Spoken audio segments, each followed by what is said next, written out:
motherfucking lie, Neek. Hey y'all, welcome to the Queen Effect podcast where we discuss relatable situations that occur in our everyday lives. Our goal is to create a safe space where we can learn, teach, and uplift one another. It's your girl Coco. And it's your girl Madam Aj. And I'm Shay Monet, the Golden Goddess.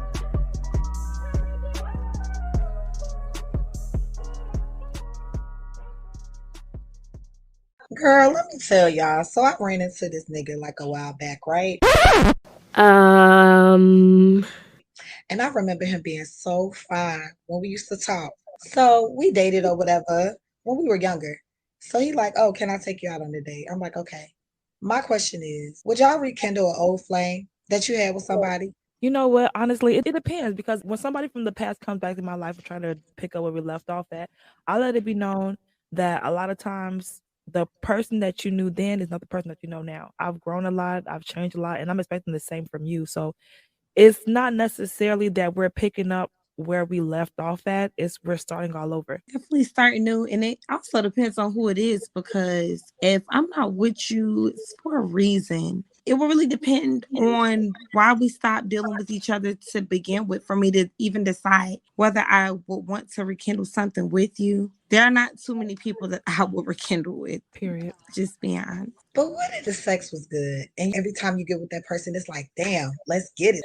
But then they do like one or two things that you might not like. Would y'all overlook that just to be with them? See, that's the problem. Sex has nothing to do with your peace. The sex can be great, and he could be a human version of the devil and bringing chaos to your life. So you can't lead with sex. That's what get a lot of people messed up when they're in connection with other people because they're too busy worrying about his dick. They're too worried about sexual pleasures. That's not everything. I agree. You know, they say sex complicates things. That's the very reason right there. I promise you that it's not enough. And I'm the type of person, I'm so mental. Like once you turn off my mental, you're not going to get my body off. So why did we break it off? So if we just went our separate ways because, you know, maybe you moved away or maybe we just weren't on the same page, maybe we weren't mature enough for the situation, something like that, then okay, maybe. But if it's a situation where you were disrespecting me on a consistent basis, or you were lying, or you were cheating, I don't care how good it is, I'll pass on it. True indeed. But what if that wasn't the case and you're just separated from the person and like you just want to try it out again to see where y'all go, like to see how far it can go? Okay, so you're saying that not only was his sex amazing, but you guys didn't really leave off on bad terms. That's what you're trying to say? Correct. Okay.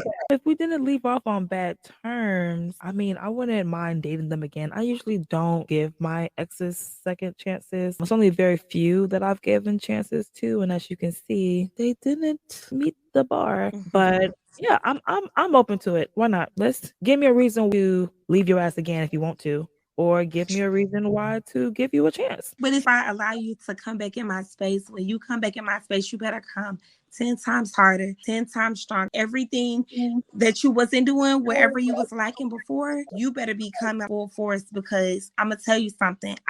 Me personally, have not ever had a man walk away from me. I'm always the person who did the walking away. So I walked away from your ass for a reason. I don't really double back with exes. I do have one particular person that I double back, but we didn't really do the relationship thing. We were just friends, but I always double back, and I know I shouldn't double back. But I double back. So I get what you're saying. But when I double back, it's based off of energy. It's based off of a connection. It's based off of, okay, maybe we're mature enough to take this thing to the next level. But when you come back in my space, come harder. So, okay, with that being said, based off of what you just said, it makes me think. If you allow the person to come back in your space and they do go harder, but y'all not in a relationship from that standpoint, and then all of a sudden they stop talking to you, do you give them an opportunity to explain why they stopped talking to you or why they ghosted you for a little bit? Like, oh, okay, I understand. No. He made a decision for both of us. The last time you come back around, how about that? You want to be Casper so bad? Play that energy 24/7. Because I've been in a situation where a guy, we friends, and nigga, I ain't heard from you in God knows how long, and then all of a sudden you just hit me up like, I'm supposed to go back to where we left off. No, I don't Because it feel was good for about his that either. convenience. It was for I mean, but I do feel like though, like, okay, so you say that y'all were friends. So what is the communication? What is the understanding behind it? Because if we're just friends and we're kicking it and it's not serious and I don't hear from you, I really don't care that I have not heard from you. Now, if I reach out to you and you ignore me, but I can clearly see that you saw my message or that you've been active on social media or whatever, then it's kind of like, ooh, the disrespect and the nerve and the audacity. That But part. I mean, if time goes by and y'all just haven't reached out to each other and y'all just haven't been speaking, I don't think that's a big deal because this is not somebody who you're in a relationship with. This is somebody who's a friend. So you also have to ask yourself and be honest, not only with yourself, but with that person. What is it that I am looking for in this situation? Do I really want to be more than friends? Is that why it's bothering me when I don't hear from him? Because if that's the case, then when we're talking about a friendship, you're really not rekindling anything because it was never nothing to begin with. Yeah, it could have possibly been something and it may have been going in that direction, but it was never a thing. So I wouldn't really consider that a rekindle, if that makes sense. That's just my opinion. I understand that standpoint. Everything you just said was right. We were never established as a relationship. We were friends. But then it gets weird when that person might say, I don't want a relationship, but then I guess they start showing you like they want a relationship or start acting like boyfriend material when from the beginning we were never together. That's weird to me. And that's No, what I if he feel like told it's you he like. doesn't want a relationship, then he doesn't want a relationship. I don't care if he's acting like he wants and then ghosts you. Do you hear what you're saying? If he says that he doesn't want a relationship, take it face value. He doesn't want a relationship. And if you also don't want a relationship, then you shouldn't be concerned about him dipping in, dipping out because you guys are just friends and you guys are just enjoying each other's company. If it's the fact that you do want a relationship and he doesn't, then you're wasting your time. You don't need to stay there waiting for him to be ready because he's not going to be ready when you're ready. You're going to be a placeholder. Damn, that's deep. I just think it's a way that a lot of guys try to manipulate women because they'll say they don't want the relationship or we just kicking it or we friends with benefits. And then all of a sudden they switch up and start showing you like, oh, I like you a lot. Like, where does this come from? And what am I supposed to do with that? But you know what? They say actions speak louder than words, right? But sometimes with men, that is not accurate because their actions can be showing you, oh, I like you. Oh, we could possibly have something. Their actions can be showing you all of their greatest potentials. But if their words are physically saying, I don't want a relationship, you can't always go based off of what they show you or based off of those actions because they're telling you, yeah, I'm fucking with you and I like you and it could possibly be, but I'm not fucking with you on that level. I'm willing to give you the world to an extent, but not the actual title of being the woman in my life. And then are you okay with that? Some women are okay with that dynamic. Some are. I want to be a one and only. I don't want to be a placeholder. I don't want to be a side chick. I don't want to be an option. I want to be the option, the one and only option. So again, it just depends on the person. It depends on you as a person and what you're looking for. And a lot of times we have to be honest with ourselves because we play that same game. It'll be somebody who we really like and he's like, oh, it ain't nothing, no strings attached. Okay, I'm gonna play the game. And now I'm in my feelings and now I'm flipping out on you. But I already had an understanding as to what it was supposed to be from the beginning. But I'm allowing myself to get emotionally attached. I'm not saying that as women, we can't play that game, but we are emotional creatures. And 9 times out of 10, because I done played some good games. 9 times out of 10, though, you're going to be the person who begins to feel the emotions and cave in first. My opinion. Now, some of y'all's heartless out there, but me, I'm a lover at heart. So Yeah, I totally agree with what you just said because I was going to say that, like you said, he does like you, which is why he's showing you these signs that he likes you because he does like you. But to a certain extent, he likes you when it's convenient for him. He likes you when he has the time to like you. When it no longer is convenient for him or he's busy doing whatever he's doing with X, Y, and Z people, and then he's not going to show you that anymore. He's busy entertaining other people now. He's busy putting his energy somewhere else. But when he's with you, yeah, he's gonna make you feel special. If he doesn't make you feel special, you're not gonna give him what he wants. So he's gonna make you feel special, and then you're gonna end up pleasing him. I mean, it's a win-win at that moment because it's convenient for him. Keyword convenience. Once you're out of his face, then back to doing whatever So he is doing. what if it's the total opposite? Like, what if me and this guy, we was in a friend zone, you know, kicked it every day, once in a while, smoked together, drank together, chill. It was just like that. And then all of a sudden he started acting like he got feelings for me. But if I hit you up, can't get a response. See you active on social media. Every now and again you checking in. And then it's like, oh, can I pull up? I miss you. What do you miss? I mean, Coco, but it's the same thing. It's him. yeah, It's him wanting to be with you at his convenience. At what's convenient for him. It ain't got nothing to do with your convenience or when you miss him or when you want him to pull up. It's all about him. yeah. I was about to say, Coco, what is going on? Because you're repeating the same thing, same different scenario, same conclusion.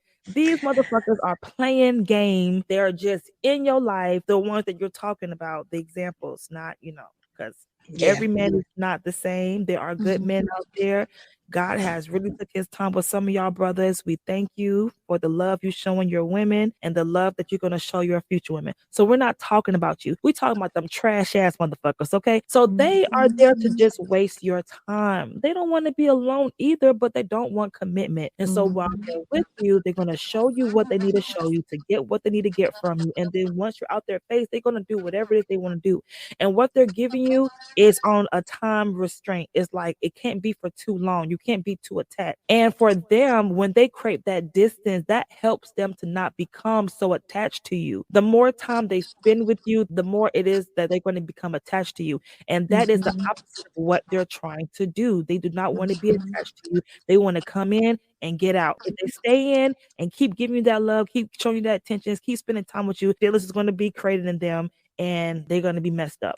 It's just sad that the world that we live in, men are afraid to be in love and committed and attached. Like, it makes me feel like, what the fuck? What is going on? Because love is such a beautiful thing. To be whole, to have a family, to have somebody that's going to be able to meet you halfway. That is such a beautiful thing. But it's like the very thing that we were put on this earth to do, they're afraid of. A man is supposed to protect, provide, start a family, plant seeds, grow, help raise these kids up. They run away from all of those responsibilities.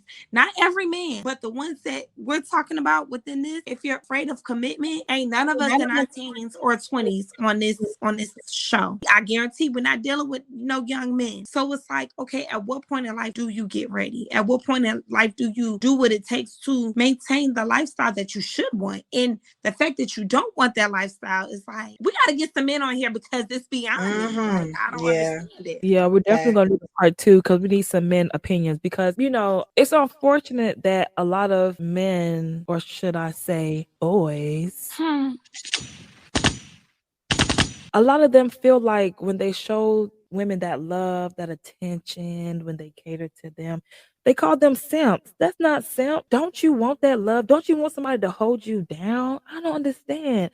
And for me, and this goes for men and women, if you're my friend, if you're my business partner, if you're my whatever connection we have, if I see that you are dogging out your significant other, I can't trust you because your significant other has a much more intimate connection with you than I do. So I'm expecting you to have this lock and key type of relationship with them, right? So if you dogging them out, you cheating on them, you playing behind their back and making them look stupid, where's the loyalty at? I'm big on loyalty.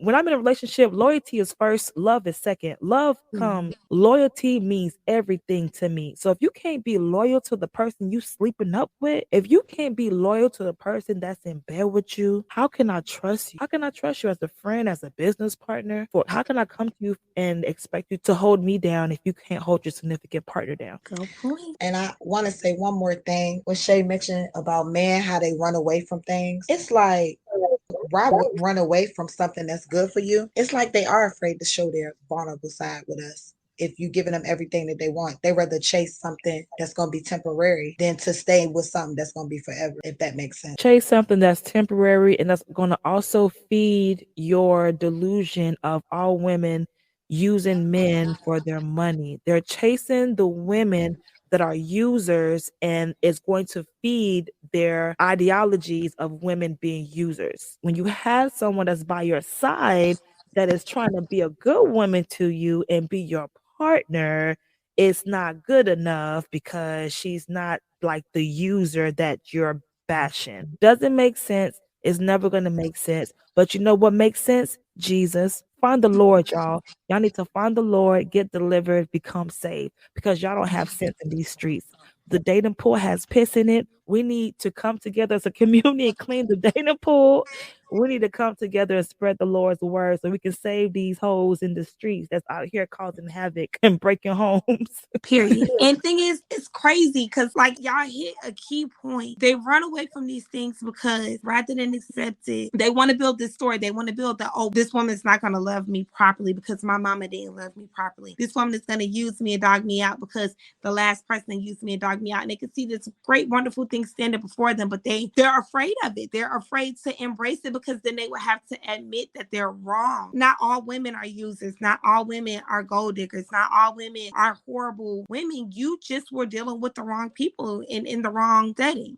I want to know why y'all do that. Why you do that, Craig? And if you unhappy and you know you want to be happy, because I'm just convinced that if it's 100 people in the world, 98 people are in relationship. My man is somewhere laid up unhappy with somebody else. Please leave her and come find me. Listen, my husband I said what I said. somewhere working hard, and I'm over here on this podcast episode. He over there praying for me. You're gonna find me one day, baby. We're gonna be together one day, baby. Don't worry. These streets ain't take me. They ain't take me. I'm saving myself, baby. Now you take a little too much to play around a little bit. But when you come in, I'm gonna stop playing. Okay, I'm gonna be ready for you, baby. Don't worry. We hope that you all enjoyed today's episode. Thanks for tuning in to the Queen Effect podcast, and we will catch you on the next episode. Follow us on our other social media platforms. You can find us on IG and Twitter under @TheQueenEffect, as well as Facebook and YouTube under The Queen Effect. If there's a topic you want us to cover, or if you want to send an anonymous question for our Dear Sis segments, email us at thequeeneffect@gmail.com.